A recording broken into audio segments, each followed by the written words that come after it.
आज आपण बघणार आहोत नाशिक शहराची गोष्ट. एकाच दिवसात घडलेल्या अशा काही घटना ज्यांनी शहरासमोर अनेक आव्हानं उभी केली आहेत. खरं तर या 10 वेगवेगळ्या बातम्या आहेत, पण जेव्हा आपण त्या एकत्र पाहतो ना, तेव्हा एका शहराचं एक मोठं चित्र आपल्यासमोर उभं राहतं. हे फक्त बातमीपत्र नाहीये, तर शहराच्या आत नेमकं काय चाललंय ह्याचा एक अंदाज आहे. तर दिवसाची सुरुवातच होते एका खूप गंभीर आणि चिंताजनक विषयापासून, आणि तो म्हणजे सुरक्षेचा प्रश्न, विशेषतः महिलांच्या सुरक्षेचा. कारण प्रत्येक घटनेमागे एक वेगळीच कहाणी आहे जी आपल्याला विचार करायला लावते. आणि गंमत बघा, इथे 3 वेगवेगळ्या मोठ्या केसेस आहेत. TCS छळ प्रकरण, TCS धर्मांतर प्रकरण आणि तो भोंदूबाबा अशोक खरातचं प्रकरण. तिन्ही वरवर पाहता वेगळ्या वाटतात, पण एक समान धागा आहे. तो म्हणजे महिलांना कशा प्रकारे टार्गेट केलं जातंय. हा एक पॅटर्नच तयार झालाय जणू. आणि यातून आपल्याला कायदेशीर प्रक्रिया कशी चालते याचा अंदाज येतो. म्हणजे बघा, एका केसमध्ये मुख्य आरोपी निदा खान अजूनही पोलिसांच्या हाती लागलेली नाहीये, फरार आहे. तर दुसऱ्या बाजूला अशोक खरातची पोलीस कोठडी कोर्टाने वाळवून दिलीये. म्हणजे एकाच वेळी 2 वेगवेगळ्या केसेस 2 वेगवेगळ्या टप्प्यांवर. आणि प्रकरण इथेच थांबत नाहीये. या गुन्ह्यांच्या साखळीत एक नवीन धक्कादायक वळण आलंय. जी ही अशोक खरातची केस आहे ना, तिच्याशी संबंधित एका व्यक्तीचा अचानक संशयास्पद मृत्यू झालाय. त्यामुळे हे प्रकरण आता आणखीच गुंतागुंतीचं बनलंय. त्यामुळे पोलिसांसमोर आता एकच मोठा प्रश्न आहे. हा फक्त एक अपघात होता की यामागे काहीतरी कटकारस्थान आहे? या एका प्रश्नाच्या उत्तरावर आता सगळ्या प्रकरणाचं भवितव्य अवलंबून आहे असं म्हटलं तरी चालेल.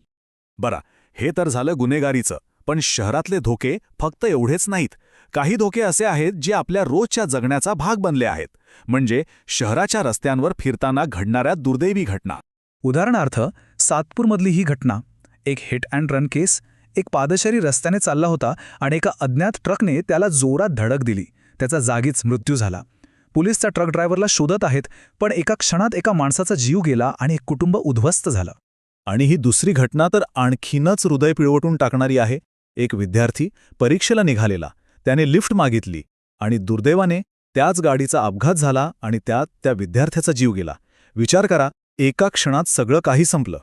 म्हणजे बघा, या 2 घटनांमधनं काय दिसतंय की फक्त गुन्हेगारीच नाही, तर शहरात साधं रस्त्यावरून चालणं किंवा प्रवास करणंही किती असुरक्षित झालंय. ही एक वेगळ्याच प्रकारची सार्वजनिक सुरक्षेची समस्या आहे. आता प्रश्न असा आहे की ह्या सगळ्या घटना घडत असताना नाशिककर काय करत आहेत, त्यांची प्रतिक्रिया काय आहे? आणि इथे आपल्याला लोकांच्या प्रतिक्रियेची 2 अगदी वेगवेगळी टोकं बघायला मिळतात. एका बाजूला आहे मनमाड स्टेशनवरचा हा हाय व्होल्टेज ड्रामा. एक माणूस थेट विजेच्या खांबावरच चढला. आता तो असं का करत होता? तो निराश होता की कोणत्या गोष्टीचा निषेध करत होता हे कुणालाच माहीत नाही, पण त्याचा व्हिडिओ मात्र जबरदस्त व्हायरल झाला. आणि दुसऱ्या बाजूला याच्या अगदी विरुद्ध चित्र दिसतं.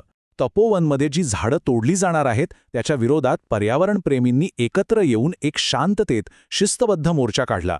म्हणजे आपला आवाज त्यांनी एका संघटित मार्गाने प्रशासनापर्यंत पोहोचवला. आणि हीच तर खरी संघटित शक्ती आहे, नाही का? बघा ना, सगळ्यात आधी तपोवनात झाडं कापायचा निर्णय झाला. मग नागरिकांनी त्याला मोठा विरोध केला. आणि आता त्याचा परिणाम म्हणून महापालिकेवर प्रचंड दबाव वाढलाय. हे दाखवतं की लोक एकत्र आले तर काय होऊ शकतं. आणि आता या सगळ्याच्या वर एक मोठं आव्हान आहे. असं आव्हान जे फक्त नाशिकवरच नाही तर आपल्या सगळ्यांवर परिणाम करतंय. हे एक नैसर्गिक आव्हान आहे जे बाकीच्या सगळ्या समस्यांना अजूनच अवघड बनवतंय. ते आव्हान आहे वाढत्या तापमानाचं. 40 डिग्री सेल्सिअसच्या वर. हवामान खात्याने तर संपूर्ण राज्यात उष्णतेच्या लाटेचा इशारा दिलाय. आणि नाशिक आणि आसपासच्या परिसरात तर उन्हाचा तडाखा जबरदस्त बसतोय. हा फक्त आकडा नाहीये, तर आपल्या रोजच्या जगण्यावर याचा थेट परिणाम होतोय. एक क्षण विचार करा. वाढणारे गुन्हे, रस्त्यांवरची असुरक्षितता, लोकांचा वाढता राग आणि आंदोलनं, आणि या सगळ्यांच्या पार्श्वभूमीवर आहे ही भयंकर उष्णता. या सगळ्या गोष्टी वरवर वेगळ्या वाटल्या तरी त्या कुठेतरी एका अदृश्य दबावाखाली घडत आहेत. सगळं एकमेकांशी जोडलेलं आहे. आणि म्हणूनच शेवटी एकच मोठा प्रश्न उरतो. इतकी सगळी आव्हानं एकाच वेळी समोर असताना नाशिक शहर या सगळ्याला कसं तोंड देणार? या शहराची सहनशक्ती आणि पुढे जाण्याचा मार्ग कसा असेल हेच आता बघायला हवं.